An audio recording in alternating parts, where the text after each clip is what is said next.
O que você falou aí do negócio da comunicação é muito importante. A gente não comunica, a gente não conversa. Ninguém fala. Ninguém fala o que quer. O outro não escuta o que a gente quer.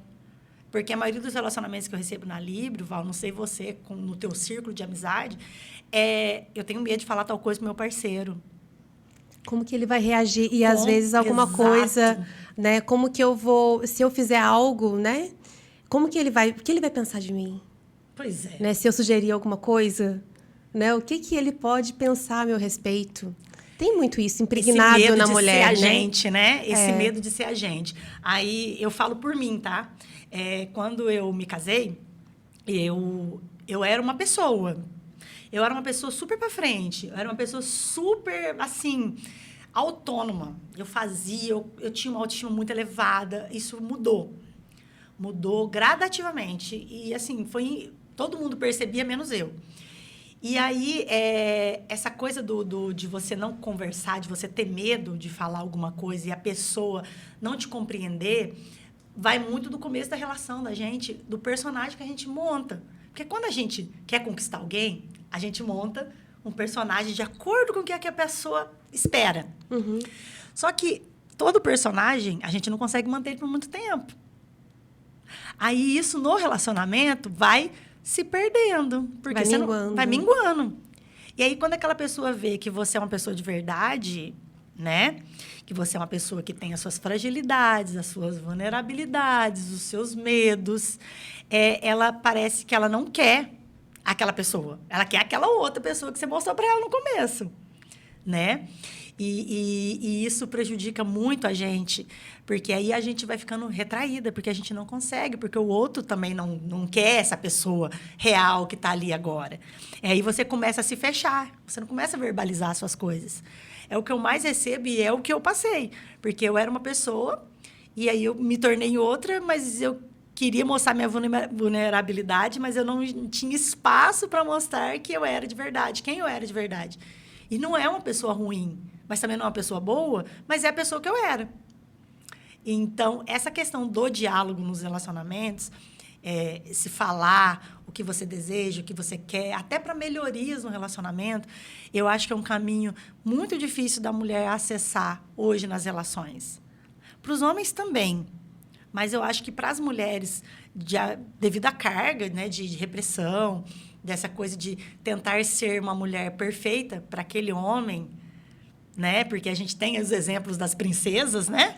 As princesas que vão ser resgatadas pelo príncipe depois que ele acha o sapatinho que encaixa no pezinho dela, eles vão ser felizes para sempre. Mas ninguém viu, ninguém mostrou, né? Esse feliz para sempre, quanta coisa que ela não teve que aguentar, né? Por aí. É muito... Acaba no feliz para sempre. Exatamente. Eu percebo, assim, que, de forma geral, a nossa cultura, né? Ela vai sendo... eu tenho uma filha, né, de 10 anos, e ela não gosta de princesas. Ai, que bom! Ela não gosta de princesas. Ai, que delícia! E ela fala assim, não, eu prefiro muito mais um anime, muito mais aventura. Olha. E ela gosta de movimento. E eu acho bacana isso, sabe? Embora tenha hora que eu me assuste, porque eu fui uma menina muito, sabe, delicadinha, muito princesinha. E eu sempre esperei meu príncipe. Mas, Val, a gente é dos anos 80, 90. 80. A gente tem essa visão. Eu sou de 83, então, assim, a gente tem essa visão criada pelo universo das princesas, que a gente tem que ser a perfeita. A delicada. A delicada, a mulher que, ele chegou, ele já se desmaia. Ai, aquela mulher compassiva, aquela mulher que aceita. A gente pode ser isso tudo, mas a gente tem que ter o pé no chão. O equilíbrio, né? A gente não tem que aceitar tudo, né? A gente não tem que ver só o lado bom das coisas. A gente não tem que ver a historinha da princesa, que ela sofreu muito na vida dela, só quando ela achou o príncipe que ela ficou feliz da vida. A vida dela mudou, que só vai ser coisa boa dali por diante. Acabou a vida de limpar chão. Agora vai ser a rainha. Gente, é lindo na teoria. Na prática, é totalmente diferente. Vida de casada é isso. Eu tinha essa ilusão, né? Eu imagino que você também. Todas nós casamos com a ilusão de minha vida vai andar. Agora minha vida vai ficar redondinha, porque tem uma pessoa que me ama, né? Eu sou amada, eu amo. E agora acabou o sofrimento. E aí começa de verdade, né? Aí que Porque começa. um relacionamento, eu digo que um casamento, ele é complicado porque você coloca duas pessoas totalmente distintas, com educações diferentes, foram educadas por pais diferentes, e aí coloca numa mesma casa, e aí começa a convivência. Não é para dar certo. Não tem que dar certo, né, gente? Eu falo Tem que querer muito. Casamento é lindo. Foi o E- melhor momento da minha vida. Mas para que precisa de testemunha? Alguma coisa. Alguma coisa vai dar errado, né? É difícil, somos pessoas diferentes demais, Val. Não tem como, não dá tudo a mil maravilhas. Eu duvido muito de casais que falam que não briga, que não tem discussão, que não tem atrito. Pô, vocês não vivem, então vocês são o quê? Vocês não moram junto, ou cada um dorme num quarto, né? E hoje é normal, tem muita gente que vive, é casada e mora em casas separadas, e dorme em camas separadas. Não gosto desse trem, não, mas... É ajustes, né, que as pessoas vão fazendo, né, de relacionamentos, né? Que se dá certo para elas, né? Assim, a gente não Exato. julga, né? Não, sem Fala, amiga julgamentos, não né? julga, né, gente? Amiga não julga. Então, o que é bom para você, às vezes não é bom para mim, né? Eu até falo muito isso, que das princesas, a que eu mais gosto é a Valente. Também Aquela do gosto cabelo dela. ruivo. Ela é totalmente diferente de todas as princesas da Disney. Porque ela não queria casar, o pai dela queria que ela casasse, a mãe dela estava treinando ela ali para ser uma rainha futuramente, casar com um homem, né? E ela não, eu vou fazer meu destino, e quero jogar arco e flecha, que era coisa de homem, né? Um dia se viu uma menina não ser delicada e, sei lá, toda descabelada, correndo, descalça. Então, é a princesa que eu mais gosto, porque a Valente, ela é uma mulher valente para a época dela. Então, hoje, eu faço convite para as mulheres para serem valentes, a ponto de não desafiar o patriarcado, mas poder disseminar o feminismo. Porque, né, a gente estava falando, né, Val? O feminismo, hoje em dia, ele é muito atacado. Eu sou uma mulher feminista, porque se eu não for apoiar o meu gênero, a mulher que eu sou, não apoiar as mulheres, a gente precisa se apoiar. Né? A gente precisa dar oportunidades, igual o que você está fazendo aqui, chamando mulheres para o podcast, é uma forma de ser feminista. Você está dando oportunidade para outras mulheres se destacarem naquilo que elas são boas. Naquilo que elas gostam, né? História de vida, processos. Ver o olho brilhar. Exatamente. Você está falando, o olho está brilhando. Então, é isso que é importante. Então, você é feminista. Eu sou feminista no meu trabalho, porque eu empodero outras mulheres, faço elas verem o potencial que elas têm na vida, não só o potencial sexual. Então, isso é ser feminista. A gente não quer competir, a gente não quer roubar lugar de homem, a gente não quer descarregar caminhão de cimento, a gente não quer ir para o exército, a gente quer direitos iguais nas questões de oportunidades. Exatamente. Pô, a gente é competente. A gente sabe fazer o nosso trabalho. A gente consegue ser multitarefas. Né? Então, assim, nós temos as nossas habilidades como os homens têm as habilidades deles. Então, ser feminista é isso, é procurar equiparar essas oportunidades.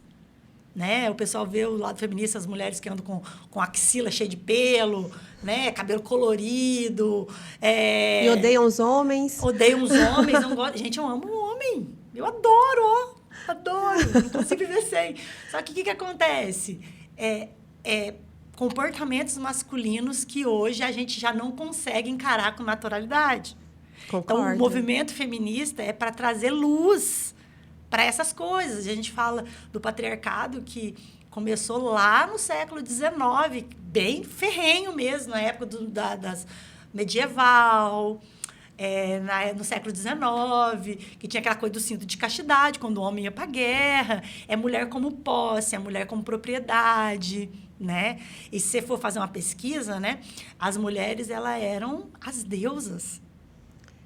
Nós éramos cultuadas como deusas. Eu ouvi alguma coisa, porque quando a gente foi conversar, né, sobre esse assunto, eu fui fazer uma pesquisa, né? E eu ouvi falando a respeito disso, né? Que aí nos primórdios, há 10 mil anos, né? A mulher era tida como divindade porque ela sangrava e não morria. Sangrava e não morria. Ela era a deusa da fertilidade, boas safras, boas produções, gado engordando. Como é que é o nome? Prosperidade e fertilidade. Fertilidade. É a deusa da fertilidade. Nesse livro aqui, ó, da Regina Navarro Lins, Tá? Ela fala sobre um olhar sobre as relações amorosas contemporâneas, de relacionamento, mas ela também faz um apanhado de comportamentos masculinos e femininos durante a história. Então, ela fala muito quando que surgiu o patriarcado, o porquê que o patriarcado se consolidou tanto, né? A época que as mulheres eram procuradas para curar as pessoas, fazer partos. Elas eram as médicas, ela era a medicina da época. E aí, quando surgiu os médicos, todo conhecimento que a mulher tinha, elas foram queimadas, como na Inquisição, que são as bruxas, a queima as bruxas. Sim. São mulheres detentoras de conhecimento. Mulher não podia ter conhecimento. Porque o homem, ele se sentiu pequeno em relação ao conhecimento que a mulher tinha. O patriarcado veio com toda a força. Nós temos que acabar com isso. Nós que somos melhores, nós que somos maiores, nós que mulher é burra, mulher não entende nada. Então, toda mulher que teimava em mostrar o conhecimento que elas tinham, em mexer com ervas, em mexer com parto, aquela coisa de ver a melhor época de plantar, todo esse conhecimento que a mulher adquiriu de toda a sua existência, que foi passada de geração para geração, eles tentaram matar isso na época da Inquisição das Bruxas. Né? Foi ceifado totalmente. Mas não foi ceifado totalmente.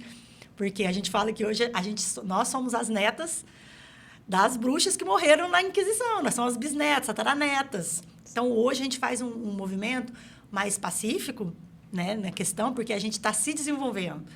Então, cada mulher que se desenvolve, ela está exercendo o feminismo de uma forma sua.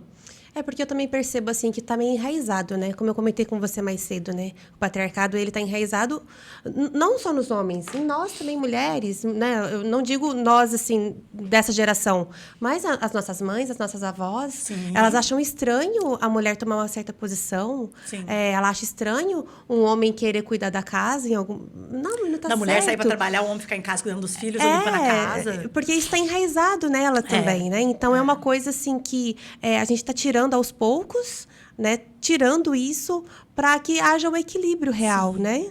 Eu que fico muito, que eu trabalho com a internet, né? A gente também tem um perfil no Instagram, né? Então, eu sempre estou na internet, então eu consumo muito conteúdo, principalmente podcasts, né? Então, eu vejo muito que os homens, eles estão tendo muita dificuldade de se adequarem a essa mulher que pensa. A mulher atual. Essa mulher atual. E aí, a gente vê muitos movimentos de homens contrários a isso se proliferando. Cada dia que passa, mais. Então, eu fico triste de ver mulheres com o mesmo discurso desses movimentos retrógrados. A gente está em 2023, gente. Então, não é que a gente vai travar uma guerra, mas a gente não precisa travar essa guerra. Porque a gente está no progresso, a gente não está no retrocesso. Então, mulheres saíram para conseguir seu dinheiro, homens adequem a isso.